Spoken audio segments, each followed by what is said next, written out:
Well, normally I come and I listen. Today I'm going to talk because freedom is a subject that was important to me from the day I was born. I was born and grew up in a dictatorship. So the best way to understand freedom is not to have it. That's how I grew up. My parents, when they were dating, were arrested and taken to jail because they were dancing. Wow. I didn't know that there was any other religion except for Catholicism. I had no idea. I thought Jewish people were very weird until I met one. Okay? And I've never heard of Muslim, other Christians, nothing. That is how dictatorship is. That is when we lose our freedom, and if we have a president that then becomes a dictator, that's what happens. And that's the way I grew up in Spain.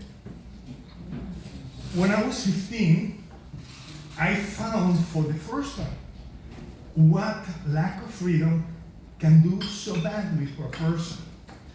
My sister's best friend came from your typical conservative family, where they told her, if you ever get pregnant, we'll kill you, we'll kick you out of the house, whatever, but don't ever come to us if you ever get pregnant.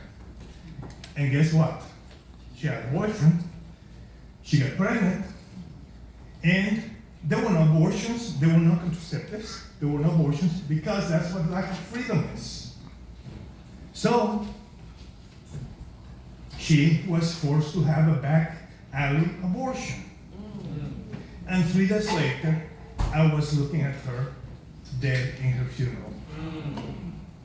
So, that day I became pro-life and pro-choice. I hear that. Pro-life because there is no life for women that are forced to have a back alley abortion. That is what kills people. Okay? So, that day I became extremely active in the pro-women's movement, even though it was 1969, when very few people were, especially in a country like Spain, where we lived like 50 years behind the rest of the world. Spain was a third world country not because the people couldn't have performed and done a better job or whatever. It was because there was no freedom. When there is no freedom, you have nothing. So that is why I have to come and tell you today, because we're at the moment in time when they are banning books. We're at the moment in time when they are taking freedom away from women. It is not that I'm a pro-abortion person, I'm a pro-choice person. Yes. I think every person should decide on their own lives, and that is what would keep people alive. My sister's best friend would have been alive. She would have been 70 years old today.